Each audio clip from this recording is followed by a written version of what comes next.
친정 어른들도 좀 뭔가 반응을 보이셨을 것 같고 무보다 같이 사는 자녀가 둘이나 있잖아요.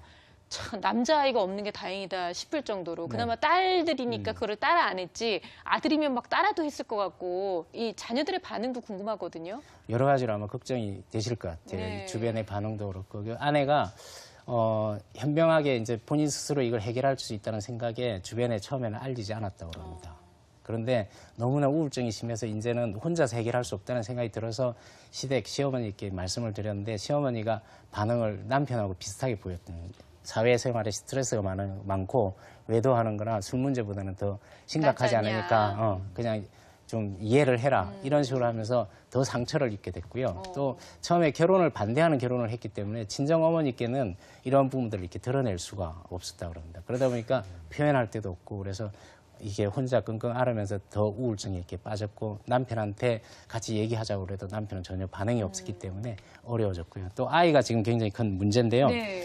남편이 주말에도 이렇게 바빴고 또 인터넷이나 이 게임에 빠져 있기 때문에 아이들하고 놀아줄 시간이 없고 또 아내는 남편의 어떤 그런 모습을 보면서 화가 나니까 그 마우스나 이렇게 자판을 집어 던지기도 하고 이런 반응을 보이니까 자녀들이 그 부분을 보고 굉장히 힘들어하는 거. 그것 때문에도 아내는 더 가슴이 아프고 본인이 점점 이렇게 예민해져가는 어떤 그런 성격이 이렇게 바뀌어가는 것 때문에 자녀한테 굉장히 힘들었다는 거고요. 또 결정적인 거는 그 아이가 그 주말에 이렇게 남편이 늦게 자고 있으면 어제 또 게임하고 늦게 잤냐고.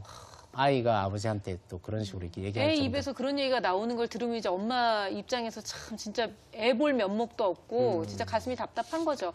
근데 이 부분은 어쨌든 선생님이 만나보셔서 아시지만 남편분의 일방적인 잘못인 게 지금 큰 거잖아요. 게임 중독이라는. 네. 근데 이 부분에 고리를 끊지 않는 한은 사실 이 갈등을 좀 극복하기가 어려울 수도 있을 것 같은데요. 네. 아니면 뭐 한편으로는 네. 그 아내께서도 언어폭력이라고 표현해요, 저는. 언어폭력. 가슴에 비수를 꽂는 네. 뭐 내가 죽어도 장례식장에서 게임할 사람이야. 막 계속 공격하는데 이 남편분도 게임 중독돼 있고 정말 머리가 아파요, 이 부분은. 생각을 하면서 어떻습니까? 아니 근데 아내분이 오죽하면 그런 얘기를 하셨겠어요. 왜냐면 이렇게 항상 같이 있는 것 같으면서도 머릿속으로는 땡땡땡 해가지고 이 구름 안에 늘 항상 게임하고 있는 자신의 모습을 떠올리고 있는 남편을 너무나 잘 아는 거죠. 그렇죠. 그래서 게임 중독이 이게 치료가 힘든 부분 중에 하나가 접근성이 굉장히 쉽다는 거고요. 그다음에 심각성을 이렇게 느끼지 못하기 때문에 점점 더 이렇게 깊이 빠져들 수 있다는 거 하고요. 그다음에 이 부부가 게임에서 빨리 벗어나기 힘들었던 게 아내가 심각한 우울증을 알고 있었기 때문에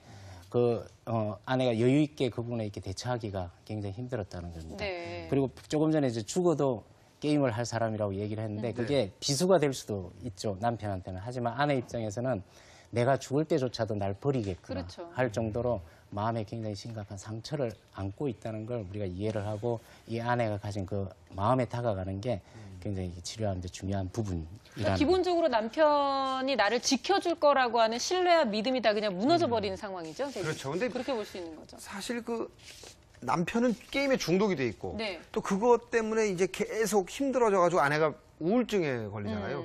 이럴 때는 이제 뭐 성장 과정이나 좀 과거 같은 것도 좀 중요하지 않나 그런 생각도 해보는데 선생님 어떻습니까? 그렇죠. 성장 과정에서 굉장히 중요한 부분이 있습니다. 아내는 과거에 이렇게 아버지가 술 중독이어가지고 어머니를 그냥 버려둬. 무서웠구나. 네. 그래서 내가 결혼을 하게 되면 부부간에 서로 이렇게 정서적으로 교류하고 친밀하게 지내는 게 결혼 생활에 굉장히 소중한 부분이라는 걸 어릴 때부터 이렇게 생각을 하고 있었다는 거죠. 그런데 지금 남편이 그런 반응을 보이기 때문에 굉장히 나를 버릴 것 같은 어떤 두려움 때문에 점차 이렇게 우울증으로 이렇게 깊이 빠져들었다는 거죠. 그리고 가정에서는 가장 중요한 부분이 부부가 살아나야 이렇게 부모도 살아나고 자녀도 살아나는데 그래서 부부 관계가 굉장히 서로 간에 친밀감이 생겨야 훨씬 더 가정이 안정이 되는데 이 집안에는 부부 간의 게임으로 인해서 전혀 소통이 없고 관계가 이렇게 깨진 상태라 고통을 받고 있는 상황입니다. 근데 사실 뭐 이분은 지금 게임에 빠져 계시지만 남자들의 취미 생활 요즘 아주 다양해요. 그렇죠? 일단은 뭐 가볍게 얘기하면 등산부터 시작할 수 있을 거고 토요일, 일요일 항상 골프 나가는 남편분들도 굉장히 좀 많으신 편이고 조기 축구에다가 뭐 야구에다가 뭘 이렇게 하고 싶은 게 많은지 모르겠어요, 남자들은. 그게 다 대인 관계예요. 그게 왜 대인관계예요? 사회생활을 잘하게 하기 위해서 그 윤활유, 기름을 이렇게 칠해주는 거랑 그러니까 마찬가지죠. 월요일부터 금요일까지 일하는 날에 잘 돌아가게 하려면 토요일, 일요일도 그 사람들을 또 만나가지고 그렇게 해야 된다는 말씀이신 거예요? 다른 사람을 만날 수도 있고요. 아, 그런 거예요? 아, 근데 그렇게 따지면 사실 이 시대를 같이 살아가는 가장 똑같은 사람으로서 여자라는 이유 때문에 너무나 우리는 피해를 보고 있다는 생각이 드는 게 우리는 토요일, 일요일도 어디를 나가려면 애가 딸려 있잖아요. 네. 골프 치는데 애 없고는 안 치잖아요. 그렇죠. 그렇죠? 예. 야구하는데 애 없고는 안 하잖아요. 근데 여자들은 정말 어디 가서 수다를 한번 떨고 싶어도 애를 달고 다녀야 되니까. 선생님, 여자들은요, 이 스트레스를 해소할 데가 없어요. 이걸 맞습니다. 어떻게 하면 좋냐고요.